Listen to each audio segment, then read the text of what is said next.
Salam sejahtera. Siapa atau senarai rahsia pengkhianat Madani? Siapa paling atas?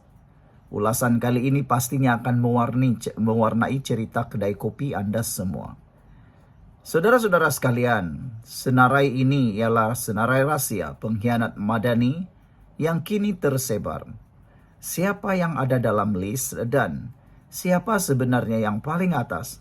Paling bahaya, rakyat wajib tahu. Ikuti terus ulasan kali ini karena ianya pasti menarik perhatian Anda dan Anda wajib tahu.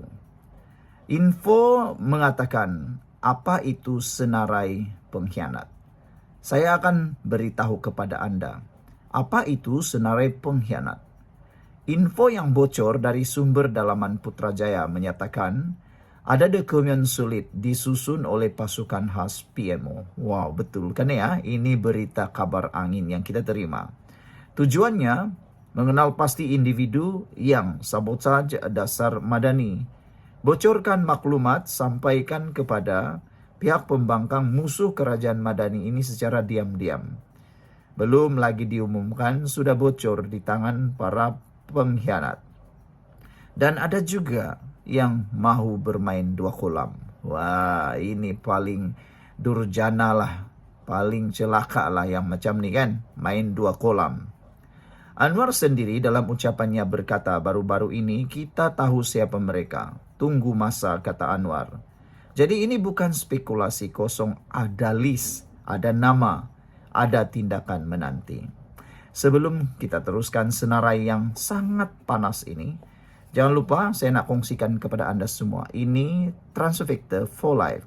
Ini bukan ubat. Ini ialah terapi imun yang meningkatkan daya imun badan kita, mendidik imun badan kita jadi bijaksana. Secara umumnya kita kena penyakit karena imun badan kita yang lemah. Secara umumnya kita tak sembuh daripada penyakit karena daya imun badan kita yang jadi bodoh. Untuk meningkatkan daya imun badan kita kena lakukan sesuatu. Melalui Transovector for Life, ia adalah molekul terapi imun yang memberikan pengetahuan, mendidik imun badan kita menjadi bijaksana dan menjadi kuat. Dengan peningkatan daya imun badan kita, semua jenis penyakit boleh ditangani. Ini produk lulus KKM, ada sijil halal, dan telah diperakui oleh semua dokter di seluruh dunia. Cepat dapatkannya melalui nombor telepon yang tertera. Ingat, jangan tunggu lama-lama sampai sudah melarat, barulah kita mencari ikhtiar terakhir. Ikhtiar awal adalah langkah untuk kita sembuh. Baiklah saudara-saudara sekalian, sekarang ada 3 kategori pengkhianat dalam kabinet. Yang pertama, mereka yang menghalang dasar. Penghalang dasar ini mereka yang lambat melaksanakan dasar Perdana Menteri. Contohnya gaji progresif dan padu. Asyik delay, minta kajian semula tapi tak ada output. Inilah pengkhianat pertama dalam kabinet penghalang dasar.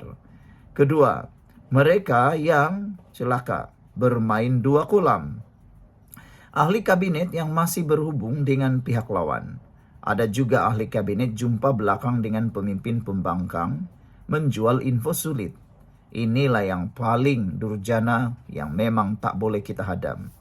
Layaklah mereka ini cepat-cepat ditendang, dipecat daripada kabinet. Dan yang ketiga, mereka yang merupakan penyamun bersuara lembut. Individu ini kelihatan baik di luar, tapi menyedut dana proyek, melobi kroni dapat kontrak, sabotaj informasi atau reformasi ekonomi. Siapa paling atas dalam senarai ini? Berdasarkan analisis politik, individu paling atas adalah mereka yang berpangkat tinggi dalam kabinet. Jarang turun padang tapi kuasai banyak agensi. Dikenal pasti aktif kumpul sokongan dalaman sejak Mac tahun 2025. Sumber dalaman menyebut ada satu nama besar dari parti gabungan yang pernah terpalit skandal masa lalu, tapi dilantik semula kerana tekanan dalaman parti. Anwar tahu tapi masih tunggu masa sesuai untuk hentam mereka.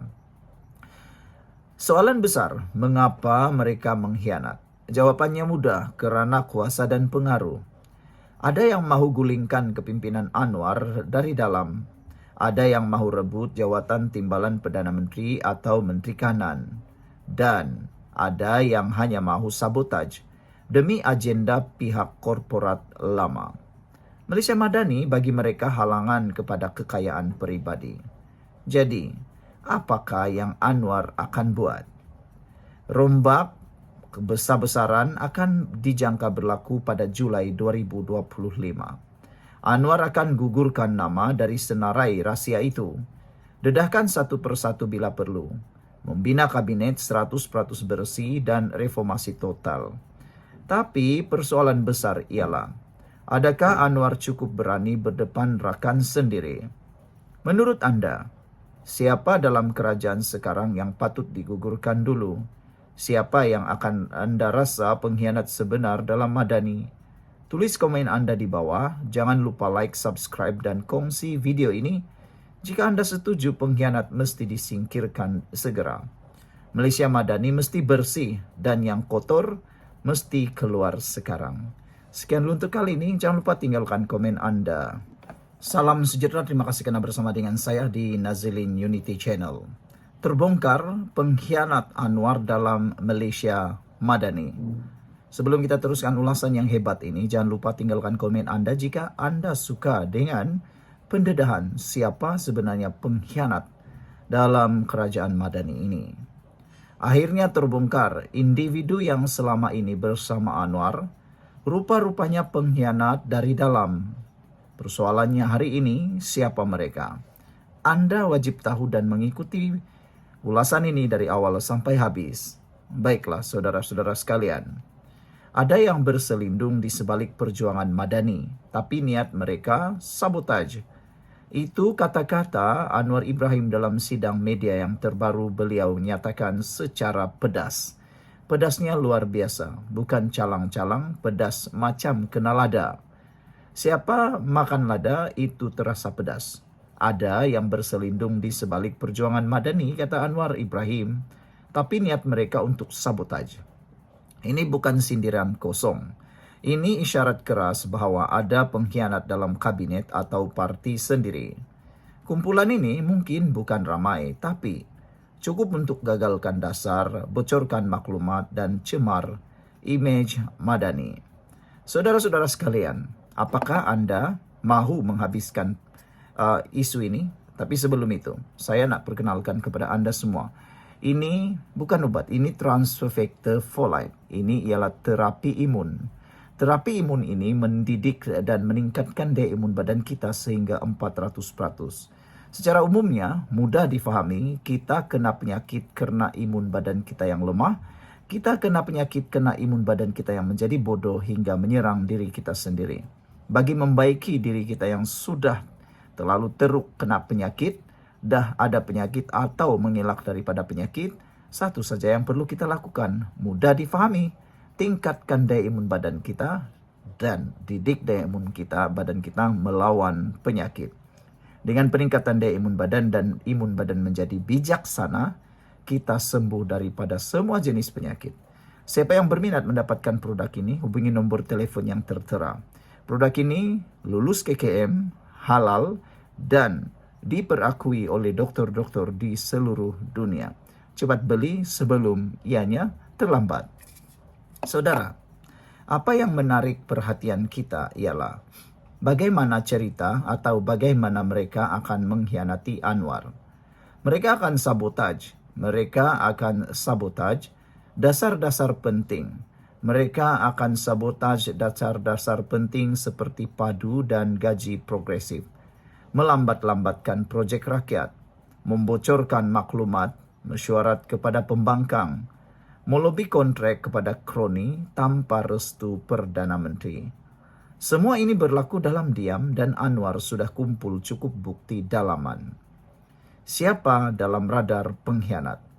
Ada 3 kategori pengkhianat yang sedang disiasat oleh pasukan khas dalaman, iaitu menteri yang tak perform tapi kuat main politik, pegawai khas yang bertindak sebagai mata telinga blok lawan, ahli parlimen yang mula jumpa pemimpin pembangkang senyap-senyap. Ini yang paling durjana sekali. yang paling tak guna sekali. Ialah ada ahli parlimen yang dalam senyap-senyap berjumpa dengan para pemimpin pembangkang. Yang ini yang boleh kata si tolol. Macam itulah. Mereka sanggup berjumpa dengan pembangkang secara diam-diam, tikam belakang. Ada nama yang dah mula disebut netizen, tapi Anwar belum umum secara rasmi kerana masa belum tiba. Kesannya kepada Malaysia Madani, rakyat mula hilang sabar bila harga barang tak turun. Dasar bagus tak sampai ke bawah. Menteri tidur tapi masih pegang jawatan. Semua ini sebenarnya bukan salah Anwar Ibrahim, tapi kerja pengkhianat dalaman yang sabotaj dari dalam atau dari belakang. Kalau dibiarkan, Madani akan jadi sejarah bukan masa depan. Langkah Anwar seterusnya menggugurkan ataupun membongkarkan. Info dalaman mengatakan Anwar sudah sedia dengan senarai rombakan kabinet. Ada yang akan digugurkan, ada yang akan ditukar, ada juga yang akan didedahkan secara terbuka jika perlu. Anwar dijangka beri amaran terakhir minggu depan sebelum parlimen bersidang semula. Menurut anda, siapakah pengkhianat sebenar dalam kerajaan Madani? Patutkah Anwar terus dedah nama mereka secara terbuka? Tinggalkan komen anda di bawah, tekan like, subscribe dan kongsikan video ini. Kalau anda sokong Anwar bersihkan kerajaan dari pengkhianat. Saudara, Madani tak boleh dicemari dan pengkhianat tak layak duduk dalam barisan pemimpin negara. Jika anda suka, Madani tak layak diduduki oleh pengkhianat, tinggalkan komen anda. Kita jumpa lagi, share video ini. Bye-bye.